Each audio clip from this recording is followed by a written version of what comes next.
ଆଉ ସେ ତାଙ୍କର ଶକ୍ତି ଥିଲେ ଦେଇଥାନ୍ତେ ନା ବାବୁ କି ତାଙ୍କ ନିଜର ଯଦି ଶକ୍ତି ଥାନ୍ତା ଏତେ ପଇସା ଖର୍ଚ୍ଚ କରି ଚୌଦ୍ୱାରରୁ ସାଇକେଲ ଆଣି ବାଟ ଯାକେ ଖାଇବାକୁ ଦେଇ ଏଠି ଖାଇବାକୁ ଦେଇ ସେଠି ଖାଇବାକୁ ଦେଇ ଲୋକଙ୍କୁ ଡାକି ଘରୁ ଡାକି ପଇସା ଗୁଡ଼ାକ ବର୍ବାଦ କରି ସେଠି ସେ ଦେଇପାରିନଥାନ୍ତେ ଭାଷଣ।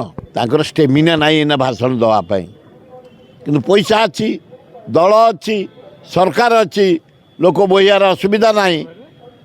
ତେଣୁ ସେ ତାଙ୍କର କରିବେ, ତାକୁ କଂଗ୍ରେସ ଅପେକ୍ଷା କରିନି। କଂଗ୍ରେସ ଡୋର ଟୁ ଡୋର କାମ ଆମର ଦାୟିତ୍ୱ ଦିଆ ସରିଲାଣି। 113 ଜଣଙ୍କୁ କ୍ଲିୟର ଦିଆହେଲାଣି, ତୁମେ ଲଢ଼ିବ, ତୁମେ ଯାଅ ଲୋକଙ୍କ ପାଖରେ ଯାଇ କାମ କରୁଛନ୍ତି। ଏବଂ ଆମକୁ କୁହାହେଲାଣି ଅଜୟ କୁମାର ଆସିବେ ଯେଉଁଦିନ ତୁମେ ଲୋକ 4-5 ହଜାର ପାଇକ ଧରି ବାଜା ବଜେଇ ପୁରା ଏରୋଡ୍ରମ୍ରୁ କଂଗ୍ରେସ ଭବନ ପର୍ଯ୍ୟନ୍ତ ଆଣିବ। ଆମେ ସବୁ ପ୍ରସ୍ତୁତ ହେଲାଣି। ଆମର ଫାଷ୍ଟ ମିଟିଂ ଛାତ୍ର କଂଗ୍ରେସ, ଯୁବ କଂଗ୍ରେସ, ମହିଳା କଂଗ୍ରେସ ବସି ଚିହ୍ନି ସାରିଲୁଣି।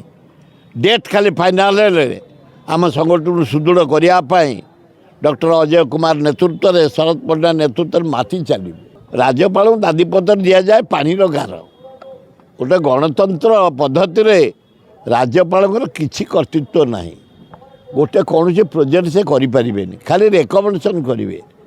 ରେକମେଣ୍ଡ ସରପଞ୍ଚ କରିପାରିବ, MP କରିପାରିବ, MLA କରିପାରିବ, ମନ୍ତ୍ରୀ କରିପାରିବ, ସମସ୍ତେ କରିପାରିବ। ଅର୍ଡ଼ର କିଛି ନାହିଁ ଗଭର୍ଣ୍ଣରଙ୍କର, କିନ୍ତୁ ଗୋଟେ ରେସ୍ପେକ୍ଟ ପୋଷ୍ଟ। ଆଉ ଏ ଗଭର୍ଣ୍ଣର ମଧ୍ୟ ଗଲା ଗଭର୍ଣ୍ଣର ଭଳିଆ, ଗଣେଶ ଲାଲ ଭଳିଆ ବଢ଼ିଆ ଗଭର୍ଣ୍ଣର। ସବୁ କାମରେ ଯୋଗ ଦେଉଛନ୍ତି, ସବୁଥିରେ ସହଯୋଗ କରୁଛନ୍ତି। ନାଚ ଗୀତ ସଙ୍ଗୀତ ଖେଳରେ ଯୋଗ ଦେଉଛନ୍ତି। ଆମେ ଯେଉଁଠି ଡାକିଲେ ମଧ୍ୟ ଆସି ଯୋଗ ଦେଉଛନ୍ତି। ଭଲ ଗଭର୍ଣ୍ଣର।